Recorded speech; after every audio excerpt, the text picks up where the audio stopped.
Why do we spend most of our waking lives chasing money that, in the end, we may never even have time to use?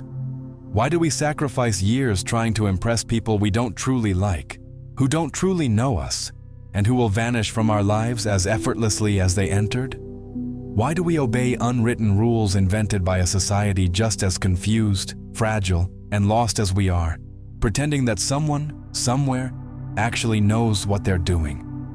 We wake up, traffic, work, eat, sleep, repeat, day after day, month after month, year after year. Not because we believe in it, but because stopping feels dangerous, until one ordinary morning, without drama, without warning, you are brushing your teeth, staring at your own reflection, and something fractures quietly inside. Not loudly, not violently, just a crack. A simple, unbearable question emerges. What is all of this for? Maybe you felt it. That moment when routine stops feeling normal and starts feeling like a mistake. An infinite loop, a badly written script no one remembers to end. Most people don't live because they are convinced. They live because they never stop long enough to ask. There is a silent agreement between human beings. Don't ask too much, because some questions don't bring answers. They bring dizziness. They destabilize. Why do I do what I do? Why do I keep pushing days forward? Why am I here at all? Hypnosis is not force. It is repetition without reflection. For centuries, humanity had something powerful, a narrative. God explained suffering. Injustice would be corrected. Death was not the end. Life could be brutal, humiliating, unfair, but it was intelligible. Then science advanced. The universe stopped revolving around us. We became a minor accident in an expanding cosmos, not a divine project. Something broke, not God. Certainty. Faith did not disappear overnight. It eroded slowly, replaced by data, graphs, probabilities, and equations. And where promises once lived, silence settled. The problem is not that the universe lacks meaning. The problem is that it does not need us at all. We are conscious dust trying to justify itself. When grand narratives collapse, the void appears, and the void terrifies. So we rush to fill it. With money, with success, with ideology, with belonging, with noise. But none of these answer the central question. Why? They distract, they anesthetize. The void does not emerge only when life goes wrong. It emerges when everything goes right and still feels insufficient.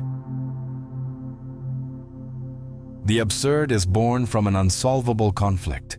Human beings demand meaning. The universe offers none. You ask. The universe remains silent. You beg for answers. The universe continues spinning dead stars. There is no synthesis here, no reconciliation, no final explanation waiting behind the curtain. The absurd is not a theory. It is an experience. It is the realization that every explanation is provisional, every certainty fragile, every structure of meaning built on sand. We try to escape this realization. We build closed systems, religions, ideologies, life plans, anything that prevents us from looking directly at the central fact. We do not know why we are here, and perhaps we never will. The absurd does not demand answers. It demands the courage to remain inside the question. Nihilism is often misunderstood. It does not say that nothing exists. It says that nothing possesses intrinsic meaning. This hurts because we were educated to believe that everything must have a higher purpose, a destiny, a final justification. When that illusion collapses, fear arises. If nothing has meaning, why continue? But this question hides a false assumption, that life needs permission to be lived. Nihilism is not the end. It is the clearing of the ground. It destroys illusions, not experience. The sadness that emerges here is not pathological. It is lucid, It is grief for a world that never existed, but that was promised to us. To accept nihilism is to accept the absence of guarantees. No universal happy endings, no externally assigned purpose, no cosmic safety net. This does not impoverish life. It removes excess. Sisyphus is not tragic because he works. We all work. He is tragic because he knows. He knows the stone will fall.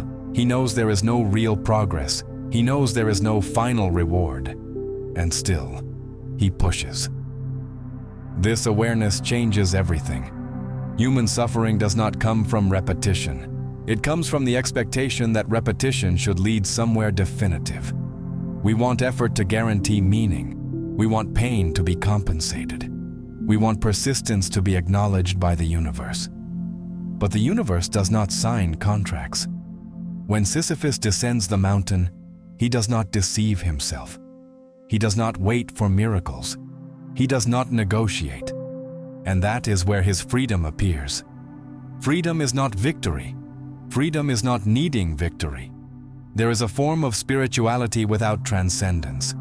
It promises no salvation, no continuation, no cosmic justice. It exists only in the present moment, in the awareness of being alive now, in the recognition of finitude, in attention to what is small, fleeting, and fragile. This is not hope. It is presence. The mysticism here is not magical. It is brutally simple. All you have is this moment, and it will not repeat. Not because it is special, but because uniqueness is inevitable. This spirituality does not comfort, it intensifies. To accept the absurd is not to surrender. It is to stop lying to yourself. Revolt is not screaming at the sky. It is living lucidly. It is creating while knowing it will be forgotten, loving while knowing it ends, laughing while knowing it changes nothing. Revolt is continuing without illusions. No waiting for redemption, no waiting for final meaning, no waiting for applause. Life does not need validation. It happens, and that is enough. In the end, the choice is simple and brutal, not between meaning and emptiness, but between lucidity and escape. You can numb yourself, or you can feel. You can pretend everything makes sense, or you can live without that crutch. The absurd offers no comfort. It offers space. Space to create your own values. Space to live without permission. Space to push your stone in your own way. Not because it matters to the universe, but because it matters to you. And perhaps that is all there ever was. If this video stayed with you, it's because something here touched what most content avoids. Nothing here is easy, comfortable, or designed to distract. And that kind of honesty only exists because of people who choose to support it. Becoming a channel member is a way to keep this space alive, independent, and uncompromised. Members help make deeper, darker, more honest work possible. Using super thanks is another way to say, "This mattered to me." That said, just watching, reflecting, and sharing this video already means more than you think. Your presence here is not invisible. If this content resonates, consider standing closer. And if not, thank you for being here anyway.